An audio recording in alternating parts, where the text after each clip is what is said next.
इससे पहले कि मैं अपने संविधान के ऊपर अपनी चर्चा शुरू करूं,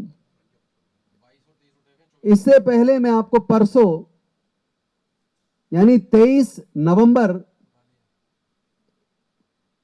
और 2025 को जबलपुर के अंदर पिछड़े वर्ग के कुशवाहा समाज के एक संगठन ने और सम्राट अशोक क्रांति सेना ने मिलकर सम्राट अशोक धम्म विजय दिवस का एक कार्यक्रम जबलपुर में आयोजित किया। अपने महापुरुषों की विरासत को सेलिब्रेट करना, ये तो पूरे भारत के लिए गौरव की बात थी। लेकिन वहां बजरंग दल और विश्व हिंदू परिषद के लोगों ने आकर कार्यक्रम को डिस्टर्ब करने की कोशिश की और उन्होंने यहां तक किया कि वहां जो व्यक्ति स्टॉल लगाकर किताब बेच रहा था, वहां से संविधान को उठा के फाड़ दिया।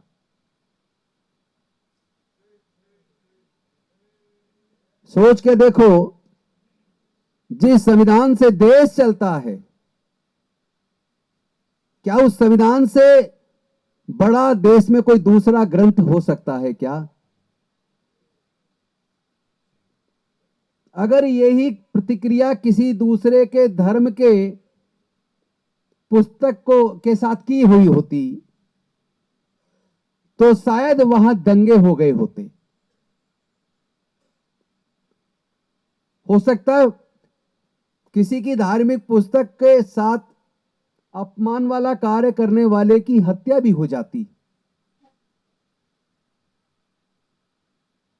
या जो उनके साथी थे उनको गिरफ्तार करके राष्ट्रद्रोह का मुकदमा बनाकर उन लोगों को आज जेल में डाल दिया गया होता। लेकिन ऐसा नहीं हुआ। कुछ देर बाद वहां पुलिस आई और वो बजरंग दल विश्व हिंदू परिषद के लोगों की तरफ से कार्यक्रम करने वालों को परेशान करने के लिए आई। क्योंकि जिन लोगों ने विघ्न डाला और संविधान को फाड़ा, उन लोगों को आयोजक लोगों ने इमोशनल होकर उनको पकड़ लिया और उनके साथ धक्का मुक्की की, मार पिटाई हुई। इस बीच बहुत सारे लोग हॉल से बाहर गए। उन्होंने पुलिस को कहा कि क्या संविधान का अपमान करना, संविधान को फाड़ना, ये राष्ट्रद्रोह नहीं है? जो आप राष्ट्रद्रोह करने वालों की तरफ से आके कार्यक्रम करने वालों को परेशान कर रहे हो। माहौल को गर्म होता देख वहां से पुलिस गई, मामला रफा दफा हुआ। कुछ देर बाद एसपी भी आए, कुछ गुंडे औजार हथियार लेकर आए, पुलिस ने उसको रफा दफा किया और इस बीच मेरी स्पीच चल रही थी। लेकिन अब मैं जो असली बात बताना चाहता हूं, जिस पे आपका ध्यान चाहता हूं, मेरी स्पीच खत्म होने के बाद जब हम लोग बाहर निकले, पूरी बैरिकेडिंग पुलिस की हो रखी थी और दूसरी तरफ 400-500 लोग औजार हथियार लेके हमला करने के लिए आए हुए थे। बहरहाल पुलिस तब तक इतनी हो चुकी थी कि हम वहां से सेफली निकले और मैंने आयोजकों से पूछा कि ये जो लोग हाथों में औजार हथियार लेकर आए हैं, इनका नेतृत्व कौन लोग कर रहे हैं? तो उन्होंने कहा कि कुछ स्वर्ण जाति के लोग हैं जो सम्राट अशोक, बुद्ध, बाबा साहेब अंबेडकर और संविधान की खिलाफत करते हुए ये बदतमीजी कर रहे हैं। तो मेरा जो असली संशय मन में था, वो सवाल का जवाब नहीं मिला। मैंने फिर सवाल दोबारा पूछा। मैंने पूछा कि ये नेतृत्व करने वाले स्वर्ण हैं, लेकिन ये जो 400-500 लोग हैं जो हाथों के अंदर लाठी, डंडे, त्रिशूल, बल्लम लेके आए हैं, ये लोग अचानक नहीं आए होंगे, कहीं बस्ती से लाए गए होंगे आसपास से। ये कौन लोग हैं? तो उन्होंने बताया कोरी जाति के लोग हैं। कोरी जाति कौन है? कहीं पे कोरी कहते हैं तो कहीं पे कोली कहते हैं। और ये जाति शेड्यूल्ड कास्ट के अंदर आती है। पूरे भारत में ये जाति शेड्यूल्ड कास्ट में आती है और गुजरात में ये जाति पिछड़े वर्ग में आती है।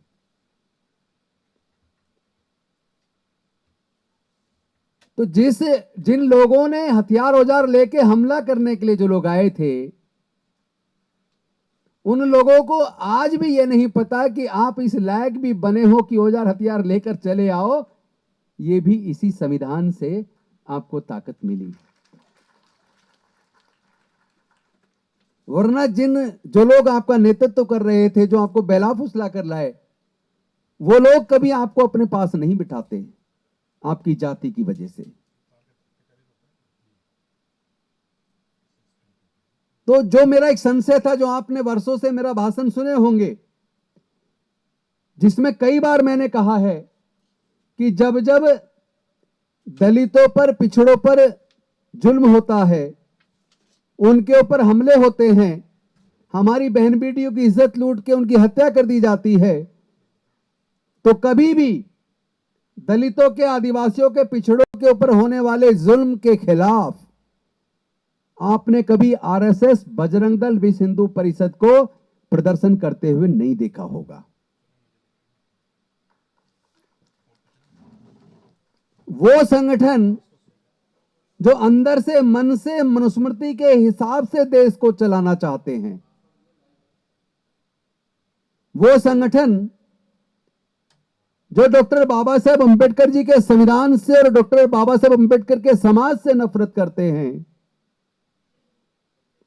वो संगठन कभी भी दलित, पिछड़े, आदिवासियों के ऊपर होने वाले जुल्म, अत्याचार, हत्याएं, बलात्कार के खिलाफ कभी भी खड़े नहीं होते।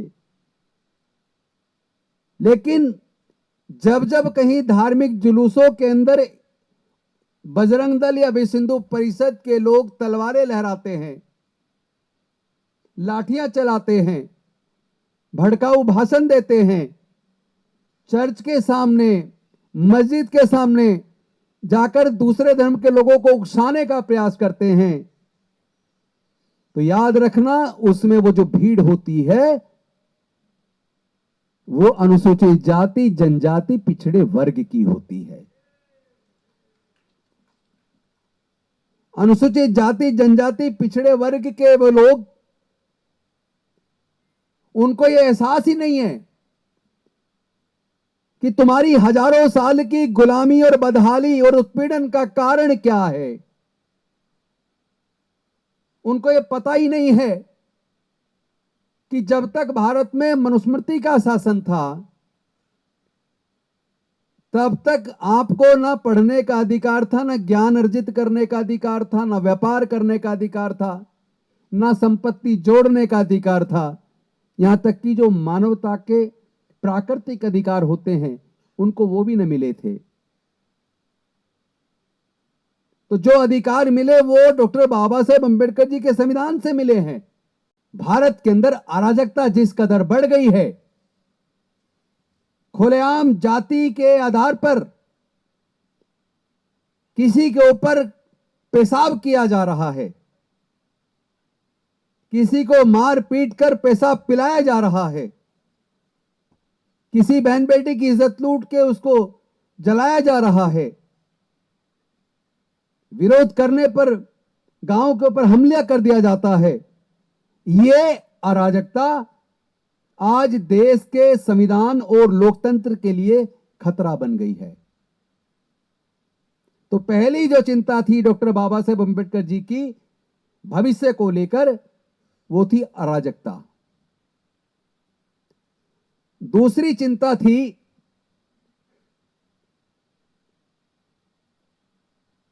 नेता के प्रति अंधभक्ति, व्यक्ति पूजा।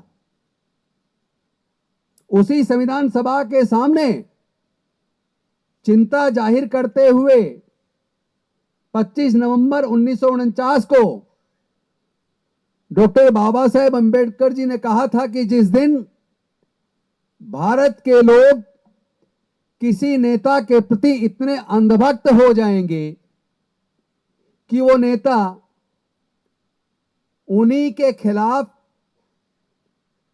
कानून बनाना शुरू कर दे, उन्हीं लोगों के हक और अधिकार को छीनना शुरू कर दे, उन्हीं लोगों की प्रॉपर्टीज को लेके कुछ पैसे वालों को देना शुरू कर दे, और उसके बावजूद जिसकी प्रॉपर्टी छीन रही है, जिसको मारा पीटा जा रहा है, जिसका अधिकार छीना जा रहा है, वो व्यक्ति फिर भी उसके प्रति अंधभक्त होकर और बुराई का विरोध करना छोड़कर अंधभक्त हो जाएगा।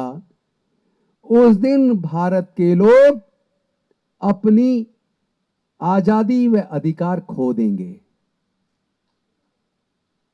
तो आज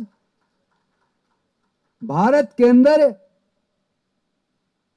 एक नेता के प्रति इतना अंधभक्ति पैदा की गई है, इस हद तक अंधभक्ति पैदा की गई है कि उस नेता ने भारत सरकार की अनेकों कंपनियों को बेचकर बड़े पूंजीपतियों के हाथ में सौंप दिया।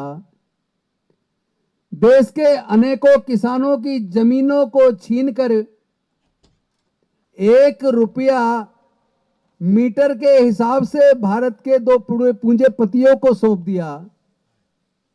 और अभी अभी 2 दिन पहले लेबर से संबंधित कानूनों की एक ऐसी अधिसूचना जारी की कि जो डॉक्टर बाबा साहेब अंबेडकर जी ने 1942 से 1946 के बीच ब्रिटिश वायसराय की काउंसिल में लेबर मिनिस्टर रहते हुए जो मजदूरों के काम के घंटे 14 घंटे से घटाकर 8 घंटे कर दिए थे, आज के इस देश के प्रधानमंत्री ने और सरकार ने काम के घंटे 8 घंटे से बढ़ाकर 12 घंटे कर दिए। जो उस वक्त डॉक्टर बाबा साहेब अंबेडकर जी ने ट्रेड यूनियन बनाकर मजदूरों को जो अधिकार दिए थे, आज के इस नेता ने जिसके प्रति अंधभक्ति पिछले वर्षों में बढ़ी है, उसने उन मजदूरों को कभी भी निकालने का हक फैक्ट्री के मालिकों को दे दिया है। मजदूरों से जो न्याय के लिए हड़ताल करने का उनको अधिकार बाबा साहेब ने दिया था, उस मजदूरों के हड़ताल करने के हक को भी छीन लिया है। अब सोच के देखो कि अगर चुनाव आयोग लोगों की वोट की चोरी करेगा, पूरे के पूरे चुनाव को चोरी करवा देगा, जायज लोगों की वोट कटवा देगा, एसआईआर के नाम पे आप देख रहे हैं पिछले कुछ दिनों में लगभग 20 बीएलओज आत्महत्या कर चुके हैं। और उस चुनाव आयोग अगर बेईमानी से चुनाव किसी को जिता दे, तो पहले तो यह व्यवस्था थी कि ऐसे चुनाव आयोग को सजा हो सकती है, लेकिन पिछले दिनों भारत की सरकार ने एक ऐसा कानून पास किया कि चुनाव आयोग और उसके जो कमिश्नर्स और चीफ कमिश्नर हैं, उनके खिलाफ कोई कार्रवाई नहीं की जा सकती। लेकिन उस नेता के प्रति अंधभक्ति इस हद तक देश में बढ़ाई गई कि लोगों के अधिकार छीनने के बावजूद उसके खिलाफ बोलने की किसी में ना तो हिम्मत है, और अगर बोलता है तो उल्टे उस पर मुकदमा बनाकर जेल में डाल दिया जाता है। अंधभक्ति इस हद तक बढ़ा दी। आपने सबने देखा होगा, जंतर मंतर पर कई संगठनों ने तो साल साल तक लगातार प्रदर्शन किए। लोगों के पास इस संविधान ने, इस प्रजातंत्र के अंदर अन्याय के खिलाफ न्याय की मांग के लिए शांतिपूर्वक तरीके से अपने फंडामेंटल राइट का इस्तेमाल करते हुए धरने और प्रदर्शन करने की, भाषण और अभिव्यक्ति की जो आजादी दी थी, आज उसी जंतर मंतर पर जहां महीनों महीनों और साल तक प्रदर्शन चलते थे, आज वहां किसी भी संगठन को प्रदर्शन करने की इजाजत आसानी से नहीं मिलती। 3 घंटे की आजादी मिलती है।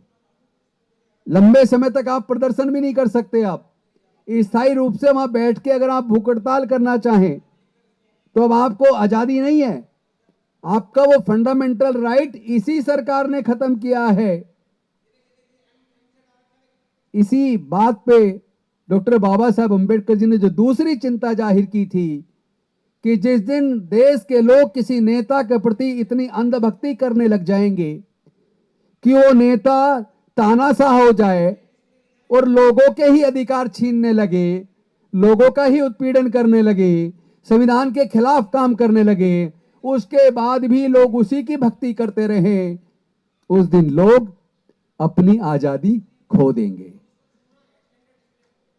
ये दूसरी चिंता 25 नवंबर 1949 को डॉक्टर बाबा साहब अंबेडकर ने की थी। और तीसरी चिंता उन्होंने यह की थी कि जिस दिन भारत के लोग धर्म को देश से ऊपर मान लेंगे, जिस दिन भारत के लोग धर्म को देश से ऊपर मान लेंगे, उस दिन भारत जो लंबे संघर्ष से जो आजादी प्राप्त किया था, उस दिन भारत अपनी आजादी खो देगा। आज डॉक्टर बाबा साहेब अंबेडकर जी की वो सारी चिंताएं सच साबित हुई। और सच इसलिए साबित हुई, शायद आप लोग भी उतना नहीं सोचते होंगे। आप सोचते होंगे कि यहां बीजेपी जीत गई और यहां कांग्रेस हार गई, या यहां बीजेपी जीत गई, यहां समाजवादी पार्टी हार गई। तो आप गलत सोच रहे हैं। ये हार ना तो कांग्रेस की है, ना आरजेडी की है, ना समाजवादी पार्टी की है, और ना ही ये जीत भारतीय जनता पार्टी की है, ना ही ये जीत जेडीयू की है। ये पूरे भारत की हार है। ये भारत के प्रजातंत्र की हार है। ये जो one vote one value, one man one vote one value, ये जो डॉक्टर बाबा साहेब अंबेडकर जी ने अधिकार दिया था, आज उस वोट के अधिकार की हार है।